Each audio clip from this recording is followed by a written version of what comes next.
नमस्कार दोस्तों, स्वागत है आप सभी का आपके अपने YouTube channel the Vani classes में। तो अगर आप प्रिपरेशन कर रहे हैं किसी भी तरह की टीचिंग एग्ज़ाम की, तो ये वीडियो आप लोगों के लिए रहने वाली है, क्योंकि ईएमआरएस ने जो नोटिफिकेशन है वो आउट कर दी है। बहुत सारी वैकेंसीज़ आई हैं, 7267 वैकेंसीज़ जो हैं वो आई हैं एकलव्य मॉडल रेजिडेंशियल स्कूल्स की। ठीक है, जो एग्ज़ाम होता है ESSE, that is EMRS staff selection exam, अभी 2025 में होगा। 23 में हुआ था इसके पहले ये एग्ज़ाम। तो ये वैसे स्कूल्स हैं जो ट्राइबल एरियाज़ में होते हैं, जहाँ पर एसटीज़ के बच्चे जो हैं वो पढ़ते हैं, तो उनके स्कूल्स के लिए जो वैकेंसी है वो ये आई हुई है। ठीक है, तो सबसे पहले हम बात करेंगे एप्लीकेशन डेट की, कि कब एप्लीकेशन फॉर्म्स जो हैं वो फिल शुरू होने हुए हैं एंड लास्ट डेट कैसी रहने वाली है।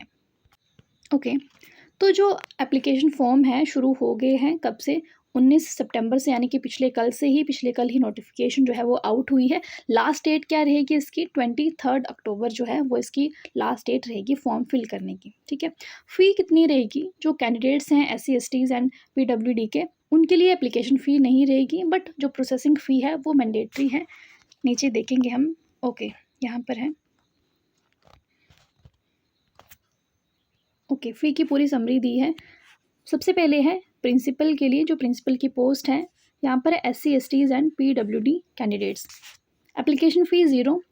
ठीक है, जो SC STs एंड PWD के कैंडिडेट्स हैं, चाहे प्रिंसिपल की पोस्ट है, PGT TGT की है या फिर नॉन टीचिंग स्टाफ की है, बट प्रोसेसिंग फ़ीस सबकी लगेगी 500। ठीक है, तो आपको सिर्फ 500 पे करने होंगे अगर आप SC STs या फिर PWD से बिलोंग करते हैं। तो अगर आप बिलोंग करते हैं अदर कैटेगरीज से, other than SC ST and PWD, यानी कि जनरल OBC से बिलोंग करते हैं, तो अगर आप प्रिंसिपल की पोस्ट के लिए एलिजिबल हैं तो एप्लीकेशन फ़ी आपकी 2000 रहेगी, प्लस प्रोसेसिंग फ़ी भी रहेगी। ठीक है, कितनी, तो टोटल होगी आपकी 2500। ठीक, देन अगर आप PGT या TGT के लिए अप्लाई करते हैं तो 1500 plus processing fee 500, that is 2000 rupees. ठीक है, नॉन टीचिंग के लिए 1000 प्लस 500, दैट इज़ टोटल 1500 जो है वो आपको फ़ी जो है वो पे करनी पड़ेगी। ठीक होगी बात, तो ये बात होगी आपकी फ़ी की। बाकी इन्होंने बताया है कि जो एडमिट कार्ड्स हैं टायर 1 एंड टायर 2 के, वो आपकी वेबसाइट पर आएंगे। ठीक है, एग्ज़ाम डेट भी अभी तक इन्होंने नहीं बताई है। जो सेंटर ऑफ एग्ज़ाम वो आपके एडमिट कार्ड में आएगा। ड्यूरेशन जो है वो हम आगे पढ़ेंगे, एग्ज़ाम जो है वो कितने टाइम का होगा, टियर 1 क्या है, टियर 2 क्या है, क्या क्या सिलेबस इसमें पूछा जाएगा। ओके, तो ये है कि कितनी वैकेंसीज़ हैं टोटल हर पोस्ट्स की। सबसे पहले प्रिंसिपल की 225, PGT के सभी सब्जेक्ट्स की 1460, TGT के सभी सब्जेक्ट्स की 3962, then female staff nurse, hostel warden, accountant, junior secretariat assistant, lab attendant, तो टोटल कितनी होगी 7267 वैकेंसीज़ हैं। तो बहुत अच्छी वैकेंसीज़ हमें देखने को मिली हैं। यहाँ पर अब सब्जेक्ट वाइज देखते हैं। चलिए, ये प्रिंसिपल की हैं। ठीक है, सब्जेक्ट वाइज नीचे PGT TGT की होगी। सबसे पहले प्रिंसिपल की है, अनरिजर्व्ड की दी है, OBC की कितनी है, SCs की, STs की, तो टोटल कितनी होगी 225 वैकेंसीज़ जो हैं वो होगी यहाँ पर। ठीक है, अगर बात करें हम PGT की, तो PGT के सभी सब्जेक्ट्स की वैकेंसी जो आई हुई है, इंग्लिश की है टोटल 112, हिंदी की 81 है, मैथ्स की 132 है, केमिस्ट्री की 169 है, फिजिक्स की 198, बायो की 99, हिस्ट्री है, जियोग्राफी, कॉमर्स, आप यहाँ पर देख सकते हैं टोटल दी हुई है। अनरिजर्व्ड की कितनी सीट्स हैं वो भी दी हुई हैं। EWS है, OBC, ST STs, इस तरह से पूरी वैकेंसीज जो हैं ये इन्होंने सब्जेक्ट वाइज बताई हुई है। उसके बाद आता है हमारे पास TGT का। तो TGT का भी आप इसी तरह से देख सकते हैं, जैसे हिंदी है, इंग्लिश, मैथ्स, ठीक है, सोशल स्टडीज़ है, साइंस है, कंप्यूटर साइंस है। आगे मैं आपको सब्जेक्ट कॉम्बिनेशन बताऊंगी कि किस सब्जेक्ट के लिए कौन एलिजिबल है। ठीक, इसी तरह से जो TGT रीजनल लैंग्वेजेस हैं उनकी भी वैकेंसीज़ हैं, जैसे रीजनल लैंग्वेजेस हैं, असमीज़ है, बोडो है, बंगाली है, गारो है, तो इस तरह से आप देख सकते हैं। अगर आप इसके लिए एलिजिबल हैं तो आप ये फिल कर सकते हैं फॉर्म। ठीक, फिर ये मिसलिनियस कैटेगरीज है टीचर्स की, जैसे म्यूज़िक है, म्यूज़िक की भी बहुत अच्छी वैकेंसीज़ हैं, 314 है। देन आर्ट है, ठीक है, फिजिकल एजुकेशन टीचर मेल की भी है, फीमेल की भी है, लाइब्रेरियन की भी पोस्ट है यहाँ पे 124। ठीक है जी, देन नॉन टीचिंग पोस्ट्स भी हैं, नॉन टीचिंग पोस्ट भी बहुत ज़्यादा है यहाँ पर, जैसे हॉस्टल वार्डन मेल है ना 346, hostel warden female 289, female staff nurse, accountant, junior secretariat assistant, then lab attendant. तो टोटल जो नॉन टीचिंग पोस्ट हैं वो भी 1620 पोस्ट जो है वो यहाँ पर दी गई हैं। ठीक है, ये सारी इन्होंने कैटेगरीज बताई हैं कि जो बेंचमार्क डिसेबिलिटीज़ हैं उनकी सुटेबल कैटेगरीज क्या है, रिक्वायरमेंट्स क्या क्या होनी चाहिए, और इनकी फिर नीचे एब्रीविएशंस भी इन्होंने दी हुई हैं। ठीक है, यहाँ से आप देख सकते हैं in case of disability. Okay, यहाँ पर लेवल ऑफ पे है कि जो पे मैट्रिक्स है वो कितना रहेगा इन केस ऑफ प्रिंसिपल, जो लेवल 12 रहेगा, आप यहाँ पर देख सकते हैं कितनी पे है, 78,000 प्लस 2 लाख जो है वो प्रिंसिपल की जो पे है वो जाती है। देन पीजीटी की भी इन्होंने सभी सब्जेक्ट्स की दी गई है, जिसमें लेवल 8 का पे जो है वो रहता है 47,000 से 1,51,000 प्लस, है ना। उसी तरह की टीजीटी की है, लेवल 7 का है 44,000 टू अप्रॉक्स 1,42,000 प्लस। ठीक है, तो इस तरह से सभी का जो पे मैट्रिक्स है वो इन्होंने दिया हुआ है। ओके, देन जो एग्ज़ाम होगा वो मोड क्या रहेगा, उसका मोड रहेगा इसका MCQ बेस्ड। ठीक है, MCQ based pen paper mode रहने वाला है, ऑनलाइन एग्ज़ाम आपका नहीं होगा। ये जो टायर 1 है उसकी बात हो रही है, क्योंकि 2 एग्ज़ाम्स इसके होंगे, पहले टायर 1 होगा देन टायर 2 होगा। ठीक है, टायर 1 जो होगा वो क्वालिफाइंग होगा, और टायर 2 जो है वो सब्जेक्ट स्पेसिफिक एग्ज़ाम जो है वो रहने वाला है। जो टायर 1 है उसमें आपके OMR बेस्ड यानी कि पेन MCQs क्वेश्चन इसमें देखने को मिलेंगे। जो टायर 2 होगा उसमें डिस्क्रिप्टिव क्वेश्चंस भी हमें देखने को मिलेंगे, यानी कि आपको उसकी डिस्क्रिप्शन भी लिखनी होगी, साथ में MCQs भी होंगे। तो 2 तरह के क्वेश्चन जो है वो हमें देखने को मिलेंगे। ठीक है, इन टायर 2। अगर बात करें प्रिंसिपल की पोस्ट की, तो वहाँ पर जो होगा वो इंटरव्यू टेस्ट होगा। जो 3rd लेवल रहेगा प्रिंसिपल की पोस्ट के लिए वो टायर 1 टायर 2 के बाद इंटरव्यू भी रहेगा। And in case of junior secretariat assistant वहाँ पर स्किल टेस्ट भी एक रहने वाला है। ठीक है, बाकी जो टीजीटी है, पीजीटी है या फिर नॉन टीचिंग है, उनके लिए टायर 1 एंड टायर 2 ही रहेगा, वहाँ पर कोई भी इंटरव्यू हमें देखने को नहीं मिलेगा। ठीक होगी बात। एंड ये AMRS है, यहाँ पर जो क्लासेस होती हैं वो 6 to 12 होते हैं। ठीक है, ये स्कूल 6 to 12 क्लास के लिए होते हैं। तो यहाँ पर PRT की कोई भी वैकेंसी नहीं हमें देखने को मिलेगी, यहाँ पर सिर्फ आपको TGT के ऊपर ही वैकेंसीज देखने को मिलेंगी। ठीक होगी बात। Choice of medium of question paper, जो मीडियम रहेगा एग्जाम का वो बायलिंगुअल रहेगा, हिंदी और इंग्लिश रहेगा। एंड जहाँ पर रीजनल लैंग्वेज आएगी, वहाँ पर जो रीजनल लैंग्वेज है उसी में क्वेश्चंस हमें देखने को मिलेंगे। ठीक होगी बात। अब देखेंगे हम एग्ज़ाम पैटर्न। सबसे पहले है प्रिंसिपल के लिए, यहाँ से हम देख सकते हैं टोटल क्वेश्चन देख लेते हैं। 100 क्वेश्चंस हैं, 100 मार्क्स हैं। टाइम लिमिट कितनी है, 2 आवर्स यहाँ पर दी गई है। ठीक है, 5 पार्ट्स होंगे टायर 1 के लिए, प्रिंसिपल के एग्जाम के लिए। रीजनिंग एंड न्यूमेरिक एबिलिटी, ठीक है, 10 marks 10 questions. Then general awareness 10 marks 10 question. Then academic and residential aspects, ठीक है, 30 question 30 marks. Then administration and finance 30 question 30 marks. And then language competency test, ठीक है, हिंदी और इंग्लिश का दोनों के 10-10 मार्क्स के क्वेश्चन। ठीक है, यानी कि 20 टोटल हो गए कितने, 100 marks and 100 question. This is for principal. ठीक है, और ये है प्रिंसिपल का ही टायर 2। पहले टायर 1 की बात हुई, देन टायर 2। अब जो टायर 1 है उसमें कैंडिडेट्स जो शॉर्ट लिस्ट होंगे उनको बुलाया जाएगा नेक्स्ट पेपर के लिए। ठीक है, यानी कि टायर 2 के लिए, यानी कि अगर एक पोस्ट है तो उसके लिए 10 कैंडिडेट्स को बुलाया जाएगा 1:10 में। ठीक है, 1:10 में। ठीक है जी। टायर 2 किसके लिए होगा, सब्जेक्ट नॉलेज के लिए, कि आपका सब्जेक्ट नॉलेज किस तरह से है। तो यहाँ पर टोटल क्वेश्चंस जो हैं वो 55 रहेंगे। ठीक है, जिसमें से 40 ऑब्जेक्टिव्स होंगे यानी कि MCQ बेस्ड होंगे, और 15 क्वेश्चन जो है वो डिस्क्रिप्टिव होंगे। जो 40 क्वेश्चंस हैं 40 मार्क्स के ही होंगे, एक नंबर का एक क्वेश्चन, और जो 15 है वो 60 मार्क्स के होंगे, यानी कि एक क्वेश्चन जो है वो आपका 4 नंबर का रहने वाला है। सब्जेक्ट आप यहाँ पर देख सकते हैं क्या क्या पूछा जाएगा, academic and residential aspects and administration and finance detail syllabus. जो सिलेबस है वो अपलोड हुआ है नेस्ट की वेबसाइट पर, वहाँ से आप देख सकते हैं। टाइम लिमिट बता दी इन्होंने 3 घंटे। ठीक, this is for principal. Then personal interview जो है वो यहाँ पर दे दिया है इन्होंने, 40 मार्क्स का रहने वाला है, जो शॉर्टलिस्ट होंगे कैंडिडेट्स टायर 2 के एग्ज़ाम में। ठीक, ओके। नाउ पीजीटी के लिए जो है वो डिफरेंट रहने वाला है। This is for PGT tyre 1। ये क्वालिफाइंग एग्ज़ाम ही है, मेरिट जो है वो टायर 1 से नहीं बनती है, मेरिट जो है वो बनेगी टायर 2 के एग्ज़ाम से, ठीक है।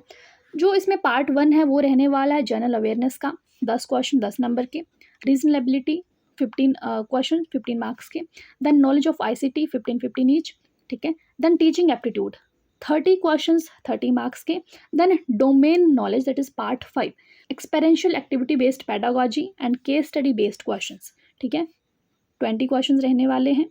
देन NEP 2020 से भी 10 क्वेश्चन आपको पूछे जाएंगे, तो टोटल जो पार्ट 5 है वो 30 मार्क्स का हो गया, 30 क्वेश्चन 30 मार्क्स के। टोटल कितने हो गए हमारे पास, 100 मार्क्स के 100 क्वेश्चंस हो गए। अब एक चीज़ आती है हमारे पास पार्ट 6, जहाँ पर लैंग्वेज कॉम्पिटेंसी टेस्ट होगा। जो क्वेश्चंस होंगे इसमें 20 रहने वाले हैं, 20 मार्क्स के ही हैं। यहाँ से आपको कितने मार्क्स लेने होंगे, मिनिमम 8 मार्क्स जो हैं वो आपको लेने पड़ेंगे 20 में से, तब ही आपका जो पूरे ये पार्ट्स हैं, पूरा जो पेपर है वो चेक होगा, ठीक है। अदरवाइज आपका जो पेपर है वो चेक नहीं होगा। अगर आप पार्ट 6 जो है वो क्वालिफाई नहीं करते हैं, अगर आप 20 में से 8 मार्क्स नहीं लेकर आते हैं, तो आपका जो टायर 1 का पेपर है वो चेक नहीं होगा। अगर आपके 8 में से ज़्यादा मार्क्स आ जाते हैं या फिर 8 मार्क्स भी आ जाते हैं, तब आपका पूरा पेपर जो है वो चेक होगा। एंड टाइम लिमिट क्या है इसकी, 2 आवर्स 30 मिनट्स, ठीक है, 2.5 घंटे का पेपर जो है वो आपका रहने वाला है। तो अगर आप टायर 1 में क्वालिफाई हो गए तो आपको बुलाया जाएगा टायर 2 के लिए, किस रेशो में, वही 1:10 के लिए बुलाया जाएगा, tyre 2 that is subject knowledge examination, ठीक है। इसमें किस तरह से रहने वाला है, इसमें भी वैसे ही है। आपके जो ऑब्जेक्टिव हैं 40 क्वेश्चंस ऑब्जेक्टिव होंगे, यानी कि MCQs होंगे 40 ही मार्क्स के, 1 नंबर का 1 क्वेश्चन। डिस्क्रिप्टिव क्वेश्चंस हैं 15 रहेंगे, ठीक है, 60 मार्क्स टोटल, यानी कि 4 नंबर का 1 क्वेश्चन आपका डिस्क्रिप्टिव जो है वो रहने वाला है, ठीक है। तो टोटल 55 क्वेश्चंस हो गए, मार्क्स हो गए 100। टाइम लिमिट कितनी दी गई है, 3 आवर्स दी गई है। और जो मेरिट लिस्ट बनेगी पीजीटी के लिए वो बनेगी आपके टायर 2 में क्या परफॉर्मेंस रहने वाली है उसी ही बेसिस पर। ये देखो यहाँ पे इन्होंने क्लियरली लिखा है, merit list for the PGT will be prepared on the basis of performance in the tyre 2 examination only, ठीक है। फर्स्ट जो है वो ओनली क्वालिफाइंग है, मेरिट लिस्ट आपके जो टायर 2 है उससे ही बनेगी। देन वी हैव टीजीटी का भी इस तरह से ही है, ठीक है। उसी तरह से पार्ट 1 है, पार्ट 2 3 4 5 एंड यहाँ पर भी पार्ट 6 है। यहाँ पर आपको 30 क्वेश्चंस होंगे, ठीक है। पार्ट 6 में आपको यहाँ पर 30 क्वेश्चंस है, वहाँ पर 20 क्वेश्चन थे, वहाँ पर आपको 20 में से 8 ठीक करने थे, यहाँ पर आपको 30 में से 12 क्वेश्चंस ठीक करने हैं, तभी आपका जो पूरा टायर 1 का पेपर है वो इवेलुएट होगा, अदरवाइज नहीं होगा, ठीक। यहाँ पर आपको मार्क्स ले लेने हैं, देन उसके बाद आपको बुलाया जाएगा टायर 2 के लिए। रेशो वही बताई है इन्होंने, 1:10, ठीक है, 1:10। ये देखो, ऑब्जेक्टिव 40 सेम वैसे ही, डिस्क्रिप्टिव 15 16 मार्क्स के, तो टोटल 100 मार्क्स का पेपर। टाइम लिमिट आपकी 3 घंटे की है, ठीक। और देन जो मेरिट लिस्ट है वो इसी बेसिस पर बनेगी, आपके टायर 2 के बेसिस पर ही बनेगी। देन ये हॉस्टल वार्डन के लिए है, यहाँ पर भी कुछ इसी तरह से है। लैंग्वेजेस आप कोई भी चूज़ कर सकते हैं, ठीक है। यहाँ पर इन्होंने ऐसा नहीं बोला है कि अगर आप इतने मार्क्स नहीं लाते हैं तो फिर आपका पेपर चेक नहीं होगा। यहाँ पर जो पार्ट 5 है उसमें लैंग्वेज कॉम्पिटेंसी टेस्ट जो है वो इसमें अलग से दिया गया है, ठीक है। देन इसमें भी टायर 2 एग्ज़ाम होगा। देन अकाउंटेंट का है, इसमें भी इसी तरह से पेपर होगा। देन फीमेल स्टाफ नर्स का है, ठीक है। जूनियर सेक्रेटरीट असिस्टेंट का है। सभी एग्ज़ाम में टायर 1 एंड टायर 2 रहने वाला है। सिर्फ जो टायर 3 है वो प्रिंसिपल के लिए रहेगा इंटरव्यू के लिए, एंड जो टायर 3 है वो रहेगा जूनियर सेक्रेटरीट के लिए, है ना, यहाँ पर दिया गया है। स्किल टेस्ट इनका होगा यहाँ से। देन यहाँ पर है लैब अटेंडेंट का भी। मार्किंग स्कीम देख लेते हैं। 1 नंबर मिलेगा आपको सही के लिए एंड आपके मार्क्स कटेंगे 1/3, यानी कि 3 क्वेश्चंस आप गलत करते हैं तो आपका 1 मार्क जो है वो कटेगा। सिलेबस जो है इसकी बात हम नेक्स्ट वीडियो में करेंगे, क्योंकि ये वीडियो बहुत ही लंबी हो जाएगी, वेबसाइट पर दिया गया है। उसके बारे में भी हम आराम से बात करेंगे नेक्स्ट वीडियो में। आपके टीजीटी का क्या सिलेबस है, पीजीटी का है क्या है, प्रिंसिपल का क्या है, साथ में कुछ इंस्ट्रक्शंस इन्होंने दी हैं। पूरी PDF मैं आपको अपने टेलीग्राम चैनल पर दे दूँगी, लिंक आपको डिस्क्रिप्शन बॉक्स में मिल जाएगा, वहाँ से देख लेना, ठीक है। तो ये सारी इंस्ट्रक्शंस ही हैं। अब क्वालिफ़िकेशन देखेंगे, एलिजिबिलिटी क्राइटेरिया एंड क्वालिफ़िकेशन क्या है। सबसे पहले है प्रिंसिपल के लिए, तो एज लिमिट 50 के ऊपर नहीं होनी चाहिए। SC/STs के लिए जो रिलैक्सेशन है वो दी गई है, और EMRS के एम्प्लॉयज़ जो हैं उनके लिए भी रिलैक्सेशन दी है, उसके बारे में हम आगे बात करेंगे। प्रिंसिपल की पोस्ट के लिए क्वालिफ़िकेशन क्या है, मास्टर डिग्री होनी चाहिए, ठीक है, 50% मार्क्स के साथ, BEd की हुई होनी चाहिए, या फिर 3 ईयर का इंटीग्रेटेड BEd MAd हो, या फिर 4 ईयर का इंटीग्रेटेड ग्रेजुएशन डिग्री हो। साथ में आपको एक्सपीरियंस होना चाहिए, डिग्री तो होगी बट एक्सपीरियंस होना चाहिए प्रिंसिपल पोस्ट पर। ठीक होगी बात, तो यहाँ से आप पढ़ लेना आराम से। देन PGT की बात करेंगे, एज 40 ईयर्स के ऊपर नहीं होनी चाहिए, एज रिलैक्सेशन दी हुई है SC/STs एंड OBCs के लिए, आगे पढ़ेंगे वो हम। एंड साथ में जो पोस्ट ग्रेजुएशन जो है वो होनी चाहिए, साथ में आपकी BEd भी होनी चाहिए, ठीक है। पोस्ट ग्रेजुएशन में आपके 50% मार्क्स होने चाहिए in aggregate in the subject concern, या फिर आपने BEd MAd साथ में की हुई होनी चाहिए। यहाँ पे इन्होंने दी है कि PGT इंग्लिश के लिए मास्टर में क्या सब्जेक्ट होना चाहिए आपका, इंग्लिश, PGT हिंदी के लिए हिंदी, PGT फिजिक्स के लिए फिजिक्स होना चाहिए, केमिस्ट्री के लिए केमिस्ट्री होनी चाहिए, ठीक है। मैथ्स के लिए मैथमेटिक्स, इकोनॉमिक्स के लिए वही, बायोलॉजी के लिए बॉटनी हो या फिर जोलॉजी हो, ठीक है। बायोलॉजी, PGT बायोलॉजी के लिए बॉटनी या फिर जोलॉजी हो, दोनों चलेगा, ठीक है। देन हिस्ट्री, ज्योग्राफी, कॉमर्स सब कुछ इन्होंने दिया हुआ है। कंप्यूटर साइंस के लिए भी इन्होंने दिया हुआ है, आपका MSc कंप्यूटर साइंस में होना चाहिए, या फिर आपने MCA की हुई होनी चाहिए, ME या फिर MTech किया होना चाहिए, ठीक है, विथ 50% मार्क्स इन एग्रीगेट। और इसके लिए आपको BEd की ज़रूरत नहीं है, BEd की ज़रूरत तब होगी PGT कंप्यूटर साइंस को फ्यूचर में प्रमोशन के लिए, ठीक। देन TGT एज आपकी 35 के ऊपर नहीं होनी चाहिए, एज रिलैक्सेशन दी हुई है SC/STs OBCs एंड जो EMRS के एम्प्लॉयज़ हैं उनके लिए। ओके, सबसे पहले बात करेंगे कि आपकी बैचलर डिग्री होनी चाहिए, ठीक है। बैचलर डिग्री जो है वो होनी चाहिए अगर आप TGT के लिए अप्लाई कर रहे हैं, 50% मार्क्स आपके होने चाहिए, ठीक है। बैचलर हो या फिर ऑनर्स डिग्री हो वो भी चलेगी, या फिर आपने पोस्ट ग्रेजुएशन की हो वो भी चलेगी, BEd MAd आपने इकट्ठी की हो वो भी चलेगी, ठीक है। बैचलर डिग्री इन एजुकेशन, हाँ ठीक है, हो गया। देन CTET आपका क्वालिफाई होना चाहिए, मेन चीज़। आपका PGT के लिए CTET नहीं भी होगा तो चलेगा, but in case of TGT आपका जो CTET है वो क्वालिफाई होना चाहिए, CTET पेपर 2। कौन सा, CTET पेपर 2, क्योंकि ये प्राइमरी के लिए नहीं है, ये 6 to 12th के लिए स्कूल्स होते हैं, तो जो TGT है वो 6 to 10th पढ़ाएंगे, तो उनका पेपर 2 जो है वो CTET जो है वो क्वालिफाई हुआ होना चाहिए, तभी आप TGT के लिए एलिजिबल हैं, ठीक है। साथ में आपकी इंटीग्रेटेड BEd भी हो सकती है। ओके, अब अलग अलग पोस्ट के लिए देखेंगे कि आपका क्या क्या सब्जेक्ट कॉम्बिनेशन होना चाहिए। TGT हिंदी के लिए आपका हिंदी या फिर इलेक्टिव या फिर मेन सब्जेक्ट हो आपकी ग्रेजुएशन के तीनों ईयर्स में। इंग्लिश के लिए भी वैसा ही है, इंग्लिश जो एज एन इलेक्टिव हो या फिर आपका मेन सब्जेक्ट हो इन all the 3 years of graduation, ठीक है। TGT मैथ्स के लिए भी वैसा ही है, मैथमेटिक्स हो, ठीक है, इलेक्टिव या फिर मेन सब्जेक्ट, या फिर फिजिक्स पढ़ी हो आपने एटलीस्ट 1 साल या फिर 2 सेमेस्टर, ठीक है। 1 आउट ऑफ केमिस्ट्री हो, इलेक्ट्रॉनिक्स हो, कंप्यूटर साइंस हो, स्टैटिस्टिक्स हो, और एटलीस्ट 1 ईयर और 2 सेमेस्टर। तो यहाँ पर हम ये समझ सकते हैं कि अगर आपने BSc नॉन मेडिकल में की हुई है जहाँ पर आप केमिस्ट्री और फिजिक्स पढ़ते हैं तो आप TGT मैथ्स के लिए एलिजिबल हैं, ठीक है। This is for TGT maths, तो उसके लिए आप एलिजिबल हैं, ठीक है। पर वो कैंडिडेट्स जिन्होंने चॉइस बेस्ड क्रेडिट सिस्टम में पढ़ाई की हुई है, एंड वो कैंडिडेट्स नहीं जिन्होंने BSc ऑनर्स की हुई है फिजिक्स में या फिर केमिस्ट्री में, वो एलिजिबल नहीं होंगे, ठीक है। जिन्होंने CBCS में पढ़ा है फिजिक्स, मैथ्स या फिर केमिस्ट्री, वो एलिजिबल होंगे इसके लिए, ठीक है। देन TGT साइंस के लिए कौन एलिजिबल होगा, candidates should have studied biology पढ़ी होनी चाहिए, life science, botany, zoology as honours और main subject in all the 3 years of graduation, ठीक है। कॉम्बिनेशन नीचे दिया हुआ है इन्होंने, मेन सब्जेक्ट क्या है, बायोलॉजी या फिर लाइफ साइंस में केमिस्ट्री, बॉटनी, जूलॉजी हो, बॉटनी है तो फिर केमिस्ट्री और जूलॉजी हो, जूलॉजी है तो केमिस्ट्री और बॉटनी, यानी कि ये पूरा कॉम्बिनेशन आपका बना हुआ है, बॉटनी, केमिस्ट्री एंड जूलॉजी, ठीक है। यानी कि BSc आपकी इन सब्जेक्ट्स में हो तब आप TGT साइंस के लिए अप्लाई कर सकते हैं। सोशल साइंस के लिए भी इन्होंने दिया हुआ है,